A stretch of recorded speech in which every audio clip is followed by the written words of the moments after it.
Good day everyone, my name is Asha Karitas. I'm here to present Introduction to Adaptive Immunity. What is immunity?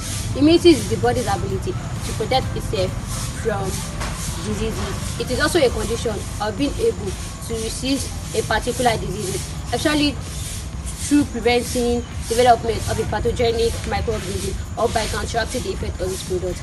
We have two types of immunity. We have the innate immunity and the adaptive immunity.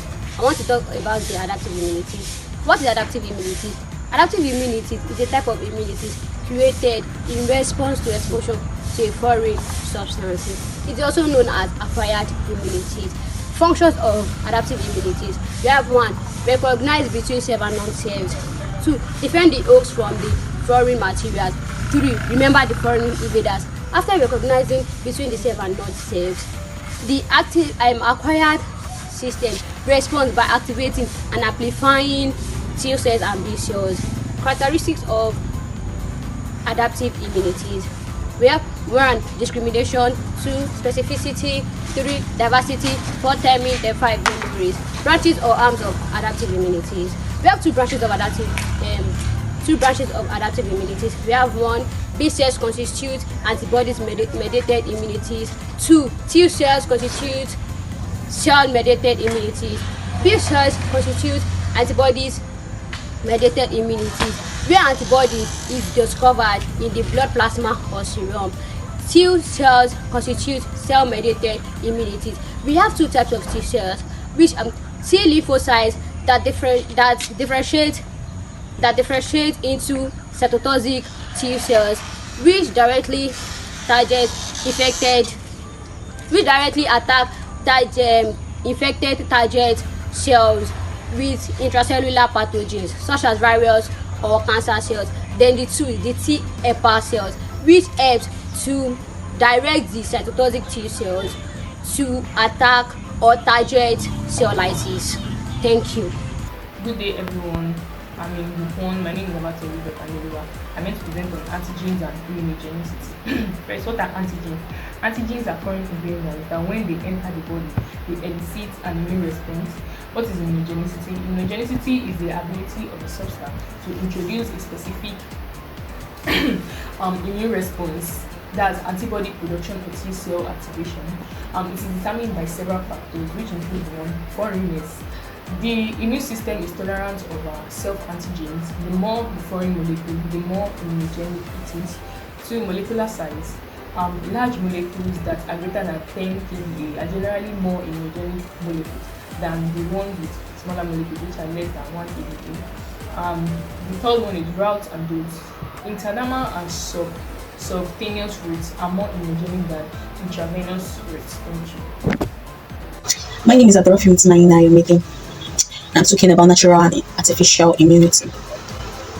Naturally acquired active immunity occurs when an individual immune system contacts antigens such as pathogen that causes an infection. The adaptive immune system responds by producing antibodies and activates T lymphocytes to either destroy or neutralize the pathogens. The immunity produced can either be lifelong, such as measles, or for a few months, such as influenza. Naturally acquired passive immunity. This requires the transfer of antibodies from mother to child. This can be passed from the mother to the child through breastfeeding. Maternal antibodies are essential for providing immunity to newborns for the first week or month of life as the child's immune system matures. Artificially acquired immunity. Vaccination generates artificially acquired active immunity. A vaccine consists of antigens that can be prepared in different ways. 1. Killed microorganisms. 2. Living or weakened microorganisms. 3. Genetically engineered microorganisms, their products and nucleic acid. Artificially acquired passive immunity. This results to antibodies or lymphocytes produced by one host introduced to another. Although this type of immunity is immediate, it is short-lived, lasting for just a few weeks or sometimes few months. An example of an artificial acquired passive immunity is the current treatment of botulism. Although this type of immunity is immediate, it only lasts for a few weeks or few months. An example of artificially acquired passive immunity is the current treatment for botulism. Antibodies against the botulism toxin, antitoxin, produced in the us are given to humans who are affected by this. Hey everyone, my name is Abiyotu from Simadebio. I want to talk about major histocompatibility.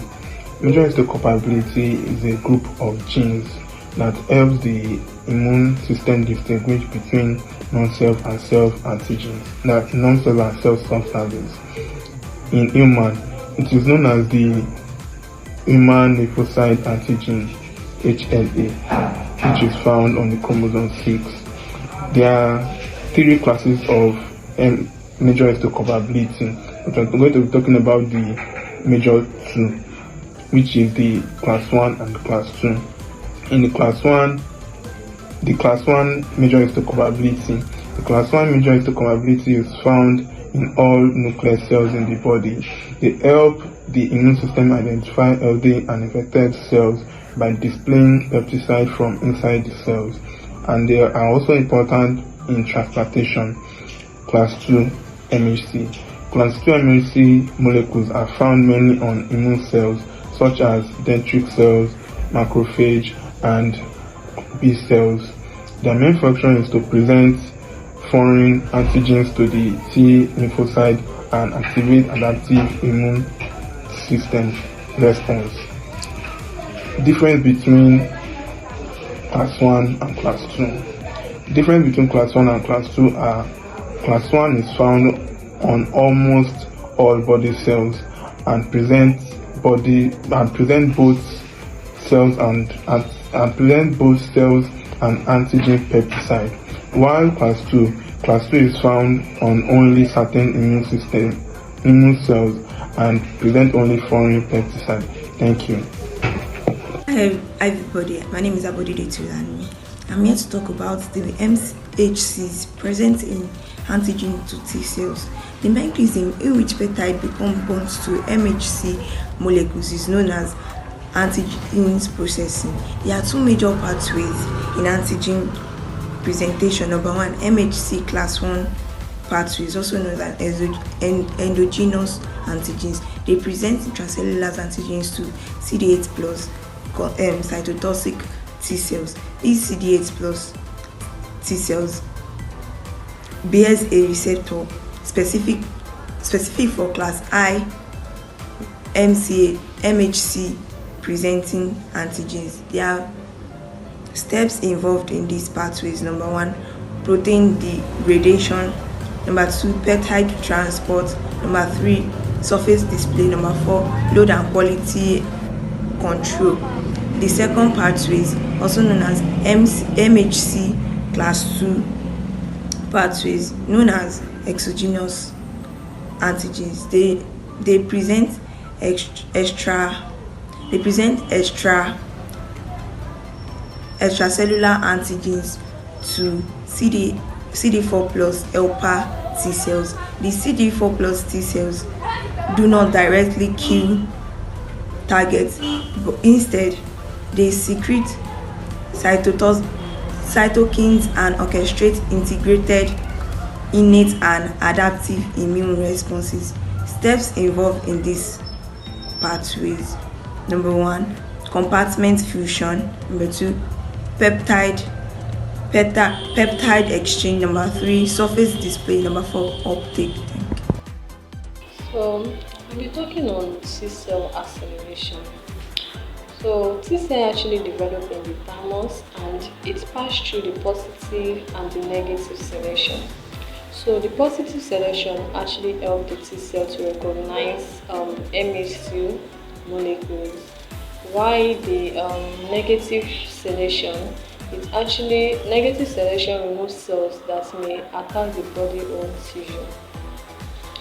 So surviving cells become mature CD4 or CD8 T cells, and T cell activation is begin when an antigen presenting cells actually display antigen on the MHC molecules.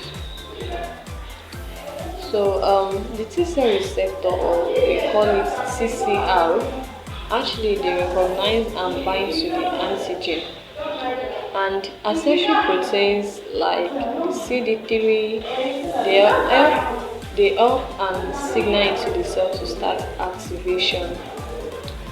So once it has been activated, the helper T cells, they release cytokines, and to coordinate the immune response. So while the cytotoxic T cells, they destroy infected cells.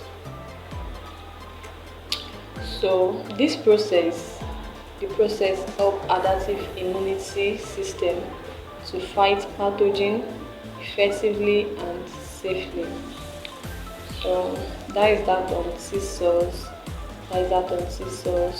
So they are actually two positive. They are positive and negative selection, and they have their functions. So that is that on T cell. My name is Adekwale Lobetola Jumoke, and I'm here to talk about the types and function of T cells.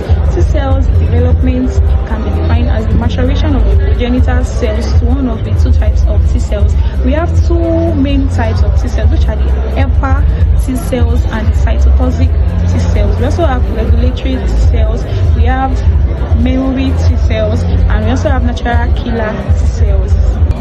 Now, the functions of T cells.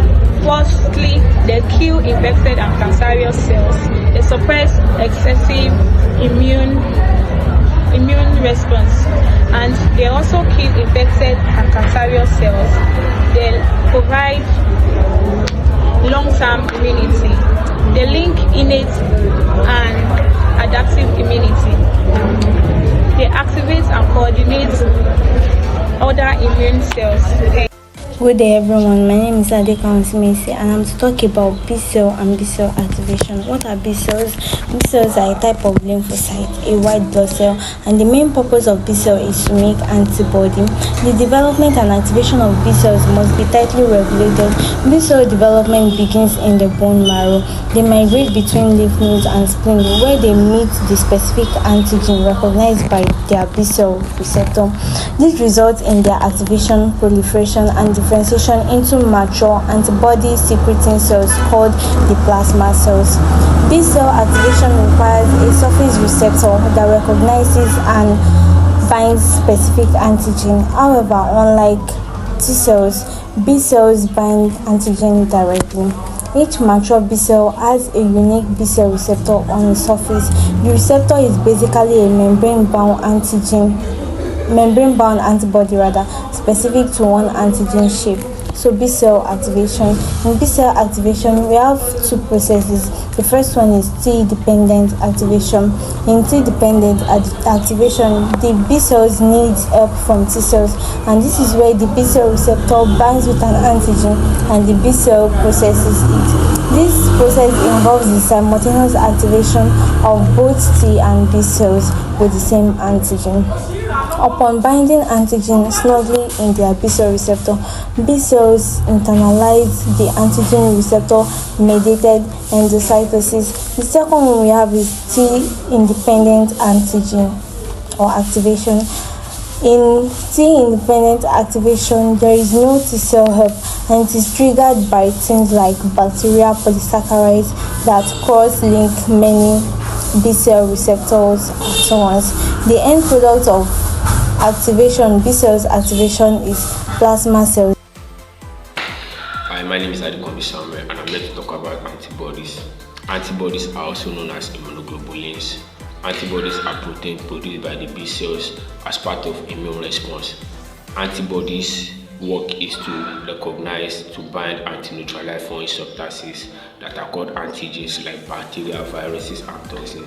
There are 5 types of antibodies. You have immunoglobulin G, immunoglobulin A, immunoglobulin M, immunoglobulin E, and immunoglobulin D.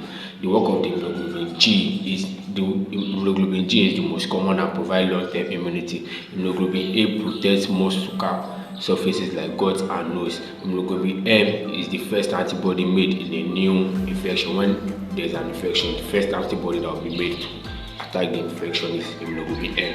Immunoglobulin E is involved in allergies. Immunoglobulin D helps activate B cells in immune system. I'll be talking about the clinical importance and conclusion. Under the clinical importance, we have the vaccination, in which vaccine is used to train your body to make memory cells. Then we have the organ transplantation, in which the recipient's adaptive immunity system rejects the organs. Then we have the allergic treatment and autoimmune management, in which the T cells kills the cancer. The T cells is used to kill the cancer. Then we have the production of monoclonal antibodies, in which the antibodies is used to treat infections, cancers, and autoimmune disease. Then under the conclusion, we have adaptive immunity. It is a highly specialized defense mechanism that protects the bodies against infection and diseases. It involves coordinated activities of B cells, T cells, cytokines, and antigen representing cells, and its ability to recognize specific antigens and remember previous infections make it essential for long-term immunity and successful vaccination.